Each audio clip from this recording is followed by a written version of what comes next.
Genios, dents de grande qualité.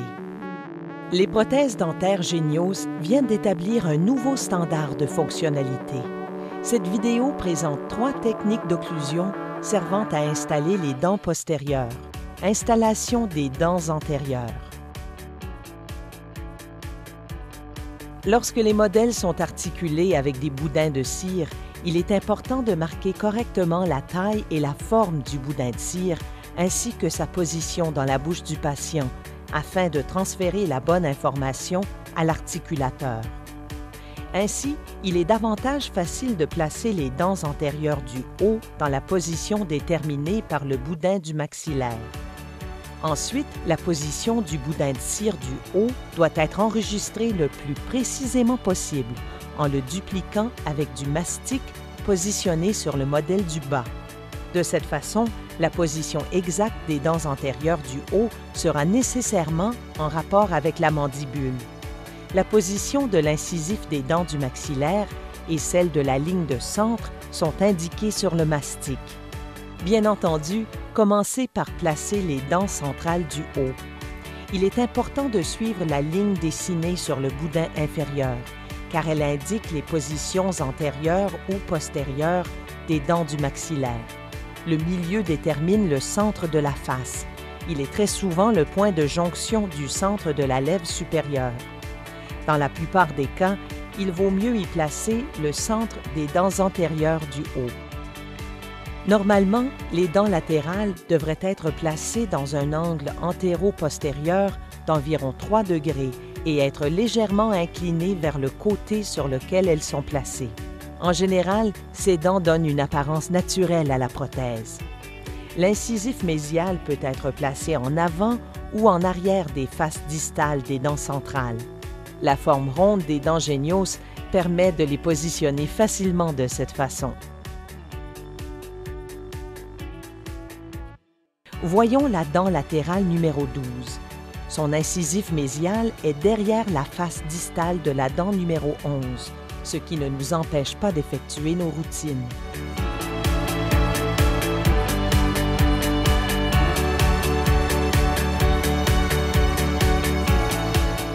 Quant aux canines, leur collet doit être à l'extérieur par rapport à leurs incisifs et doit être légèrement incliné vers la face distale. La cuspide devrait toucher la plaque base, ce qui définit davantage la prothèse. Pour la plupart des femmes, la position de la canine au niveau de l'incisif est plutôt intérieure par rapport au boudin.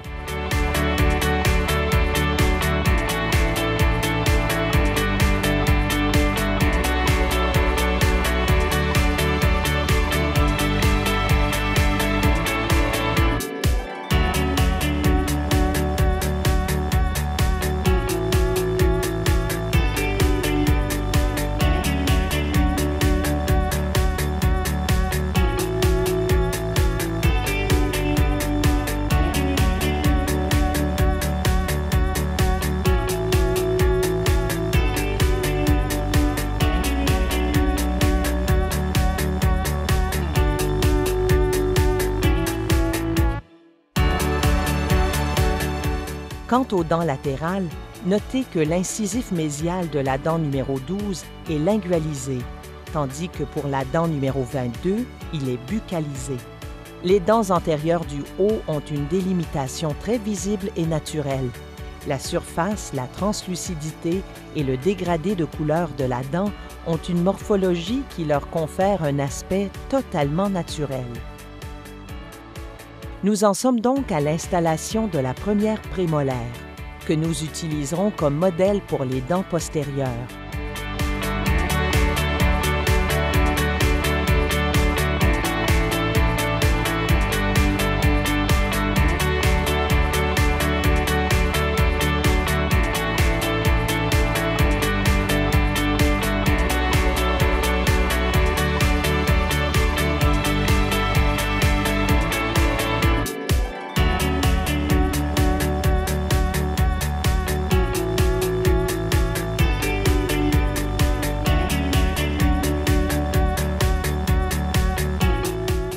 bien connu que notre plus gros défi est l'installation des prothèses du bas.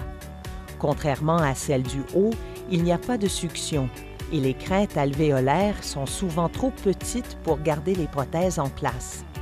Cette instabilité favorise l'apparition d'ulcères et mène éventuellement à l'insatisfaction du patient. La conception des dents Genios favorise l'installation des dents du bas en premier, dans l'optique de les positionner correctement dans le centre de la crête, ce qui encourage la stabilité de la prothèse. Une base adéquate aide également à l'installation des dents postérieures. La base doit être bien ajustée dès le départ, car cela facilite grandement l'implantation des dents postérieures du bas et ensuite celle des dents postérieures du haut. Sur le tableau de surmoulage de Genios, vous remarquerez qu'il peut y avoir 2 ou 3 surmoulages du bas pour une seule série de dents antérieures du haut. Cela oriente nos choix de classe, de rétraction, normale ou prognatique. Certains d'entre nous ont été formés à laisser un surplomb de 1 à 2 mm entre les dents du haut et celles du bas. Cependant, les dents Genios ont été conçues pour imiter les fonctions naturelles de l'appareil masticateur et, normalement, les incisifs des dents du bas devraient toucher légèrement la face linguale des dents du haut. Pour l'installation des dents Genios, il faut implanter les dents antérieures du haut afin d'en assurer l'esthétique, puis on peut installer les dents du bas par la suite. Nous sommes fidèles à notre philosophie et c'est pourquoi nous vous offrons une large sélection de surmoulages qui correspondent aux dents antérieures du haut que vous aurez choisies.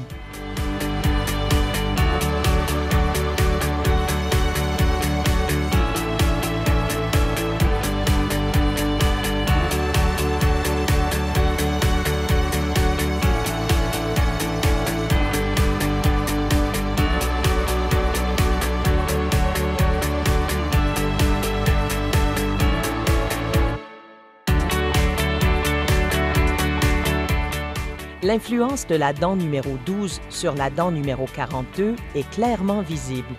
Elles sont presque côte à côte, mais cela ne nuira pas à une mastication adéquate et conférera un aspect naturel à l'esthétique des prothèses.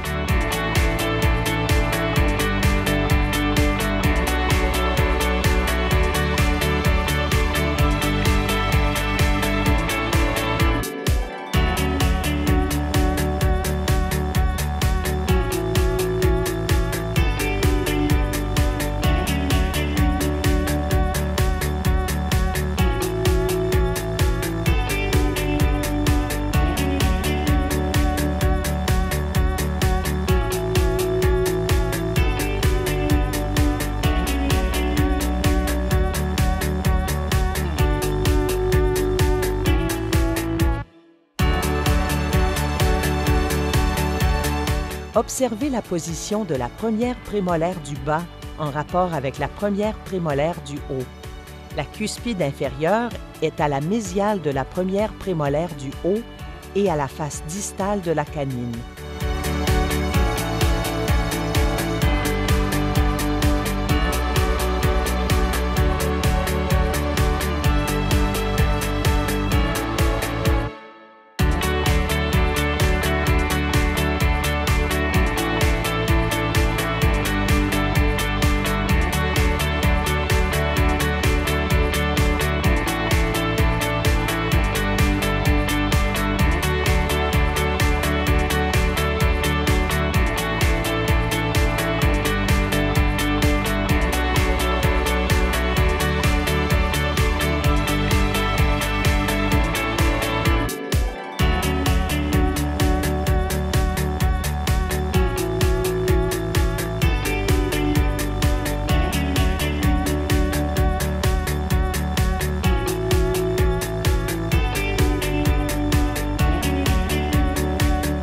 Il est facile d'installer les dents postérieures du bas et de respecter la morphologie des dents Genios en utilisant l'articulateur Protar 7 et la plaque base tridimensionnelle. Dès le début, il est essentiel d'ajuster correctement la plaque base d'installation de la même façon que notre modèle. Cependant, ce n'est pas obligatoire de se servir de cette plaque base d'installation pour utiliser les dents génioses. Lorsque l'on commence l'installation des dents inférieures, il est important de respecter les principes naturels des courbes de Spee et de Wilson. Il est également important de s'aider de la plaque afin d'aligner le centre de la plaque base avec le centre des dents. Il faut noter que la cuspide buccale de la première prémolaire devrait toucher la plaque base, même si cela implique de déplacer la première prémolaire du haut.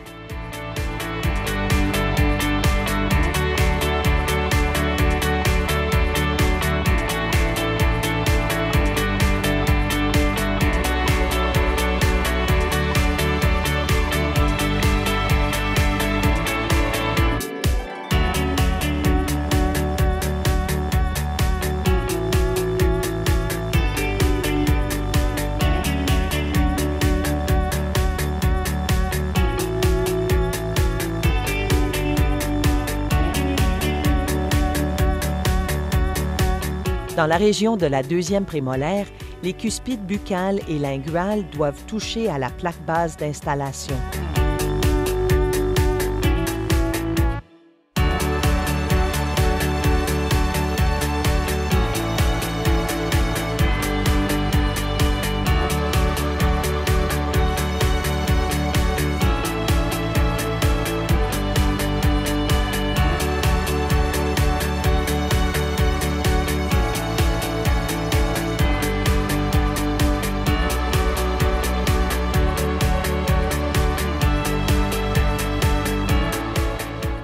Les cuspides linguales de la première molaire et les cuspides distales buccales touchent la plaque base. Sur la deuxième molaire, les cuspides buccales et la cuspide mésiale linguale touchent la plaque base. Les points noirs représentent les contacts des cuspides sur la plaque base d'installation. Il y en a 3 sur la deuxième molaire, il y en a 3 sur la première molaire, il y en a 2 sur la deuxième prémolaire, et il n'y en a qu'un sur la première prémolaire.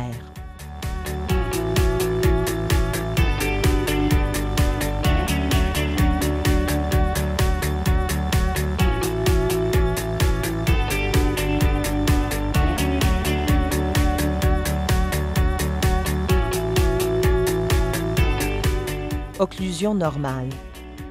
Ceci est un exemple d'occlusion normale.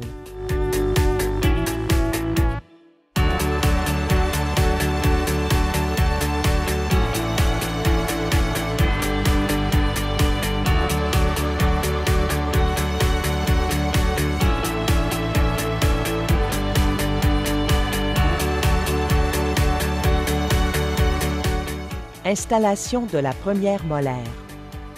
La première molaire est choisie en premier, tout simplement afin de créer une occlusion normale entre les dents. Vous pouvez toujours réduire l'épaisseur de la deuxième prémolaire si l'espace devient insuffisant. Le centre de la cuspide mésiale de la molaire du haut est aligné sur le centre de la molaire du bas.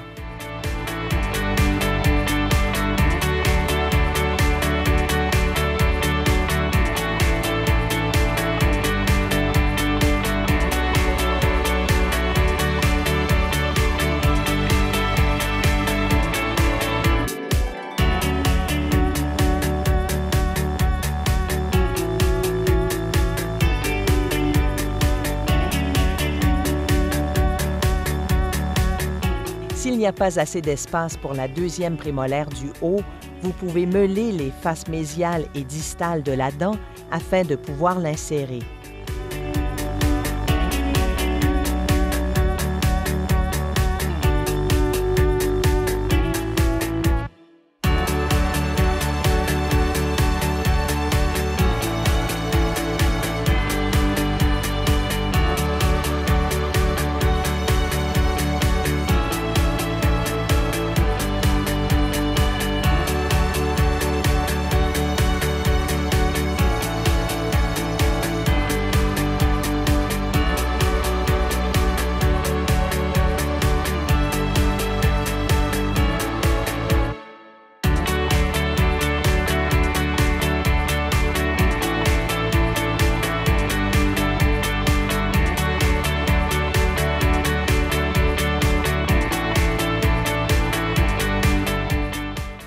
À ce moment, il est important de mesurer les faces A et B des dents du haut pour permettre des mouvements adéquats de rétrusion latérale et de protrusion.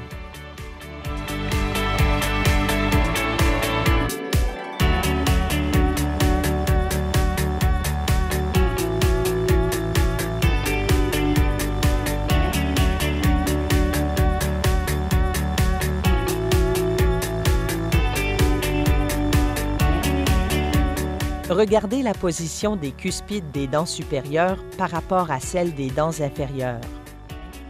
Si vous observez la cuspide de la canine du haut, elle atteint la face distale de la cuspide de la canine du bas aux 2/3. Souvenez-vous qu'il doit y avoir un léger contact entre les dents antérieures du haut et celles du bas. Par conséquent, il n'y a peu ou pas d'espace.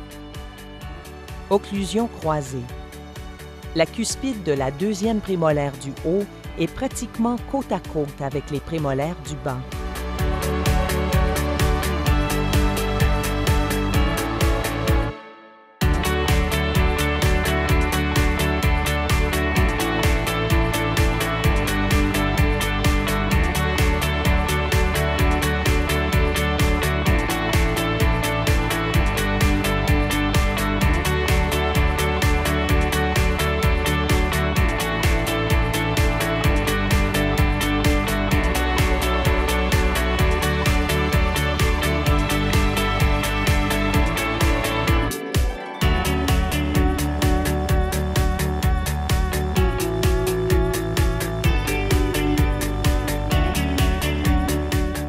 La première molaire du haut devient littéralement croisée avec son homonyme du bas. Ceci se fait facilement, avec peu ou pas de meulage.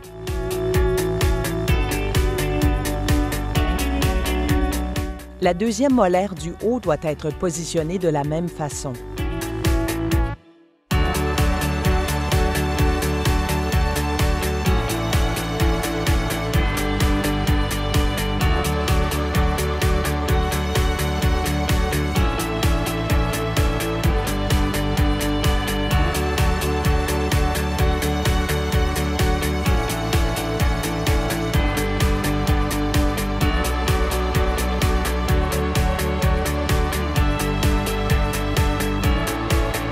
Lors d'une occlusion croisée, les cuspides buccales des dents du haut jouent un rôle très important dans l'équilibre entre les prothèses et les dents du bas.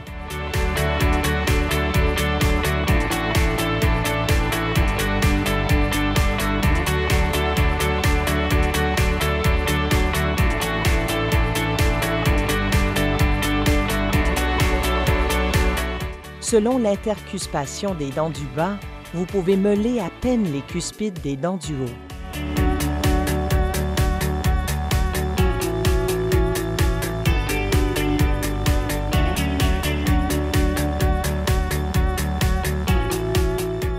L'adaptation des dents du haut à celles du bas devient bien visible après une bonne vérification de l'intercuspation entre les deux prothèses. Dans les cas d'occlusion croisée, il est généralement difficile d'obtenir une occlusion aussi parfaite.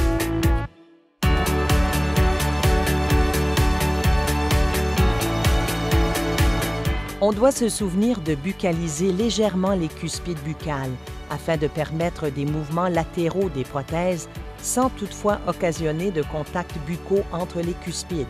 Comme toujours, le point central est la cuspide linguale supérieure dans la fosse de la dent inférieure. L'équilibre de la prothèse s'effectue habituellement par la procédure normale. Lorsque vous effectuez l'installation des dents du bas en respectant les lois de la nature, rappelez-vous que les premières molaires du bas finissent juste au-dessous de la hauteur occlusale de la canine du bas. Ceci s'applique également pour la deuxième prémolaire en rapport avec la première. Le remeulage sélectif débute par la première molaire, puis la deuxième. C'est la raison pour laquelle les contacts s'effectuent seulement sur les dents antérieures et les prémolaires lors des mouvements latéraux. Débuter par les installations postérieures et les articulations des dents du bas favorise la stabilisation des prothèses et assure ainsi que les dents postérieures du bas sont effectivement dans le centre de la crête alvéolaire. Le succès est garanti. Ce n'est pas facile de commencer avec les dents du bas, mais les bénéfices et les résultats positifs de cette technique s'en feront ressentir. La réinstallation des molaires dépend toujours de l'angulation physiologique de la mandibule et de l'articulateur par rapport au maxillaire et à l'angulation de l'articulation temporomandibulaire. Si le deuxième tiers de la papille rétromolaire est correctement aligné avec le boudin de cire, la courbe de Spee devrait généralement être respectée. Constatez la qualité esthétique de la dent Genios, la translucidité, les dégradés de couleur qui donnent un effet de profondeur et l'opalescence que vous retrouverez dans les différentes couches des dents contribuent à leur conférer un aspect naturel. Le collet est légèrement plus foncé, tandis que l'incisif est plus blanc et translucide. Constatez la stabilité remarquable des deux prothèses. L'intercuspation parfaite des dents entraîne la stabilité des deux prothèses.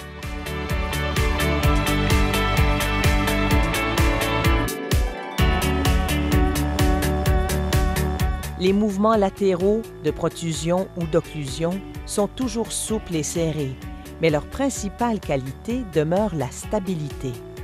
Plus une prothèse esthétique est stable dans la bouche, plus le patient est satisfait.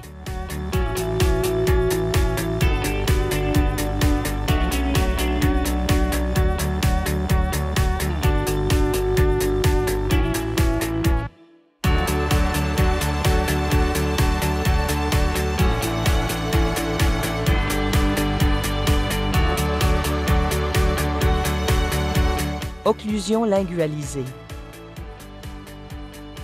Que l'occlusion soit normale, croisée ou lingualisée, l'installation des dents du bas se fait de façon conventionnelle tout en respectant les courbes de Spee et de Wilson. Les dents supérieures changent de position selon le type d'installation. Dans cet exemple, nous faisons une démonstration d'une occlusion lingualisée. Pour une occlusion lingualisée, il est important de se souvenir de buccaliser légèrement les cuspides buccales, de façon à permettre les mouvements latéraux des prothèses sans causer de contacts buccaux entre les cuspides. Le collet de la dent est à peine abaissé. La cuspide buccale supérieure est libre par rapport à la cuspide inférieure. Le point de contact est toujours la cuspide linguale du haut, dans la fosse de la dent du bas. La deuxième prémolaire est placée. Le collet est abaissé légèrement dans le but de libérer la cuspide buccale supérieure de la cuspide inférieure. De cette façon, la cuspide linguale vient littéralement s'asseoir dans la fosse de la dent du bas. Il faut toujours qu'il y ait un espace entre les cuspides buccales supérieures et les cuspides buccales inférieures. Il ne devrait y avoir aucun contact sur ces cuspides lorsque les dents se touchent.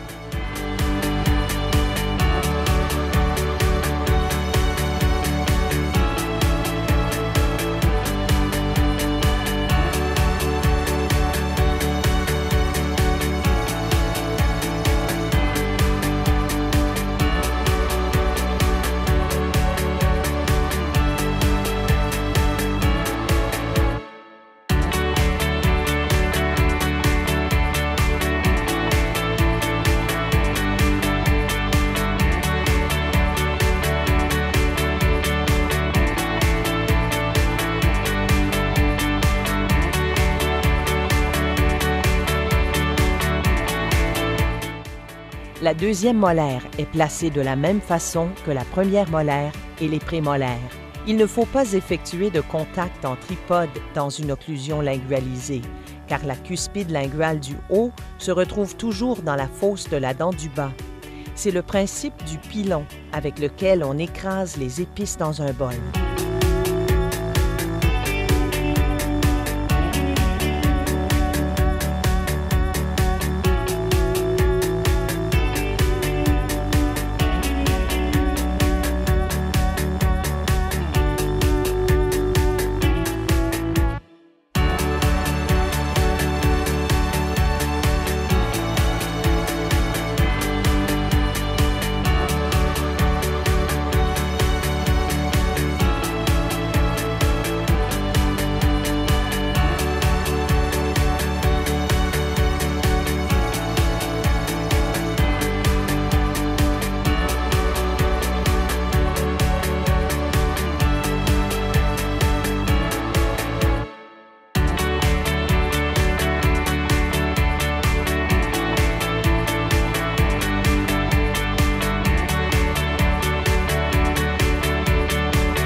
Dans les excursions latérales, les cuspides buccales ne touchent pas à celles du bas.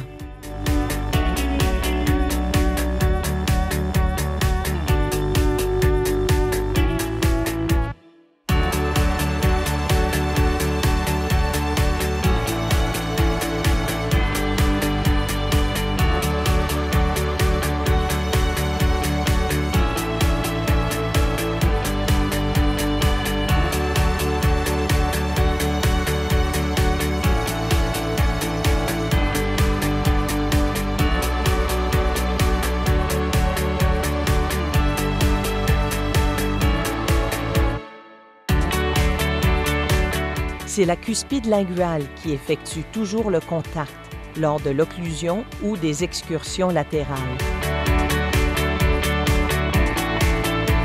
Certaines améliorations des contacts des cuspides peuvent être nécessaires à la suite d'un meulage sélectif.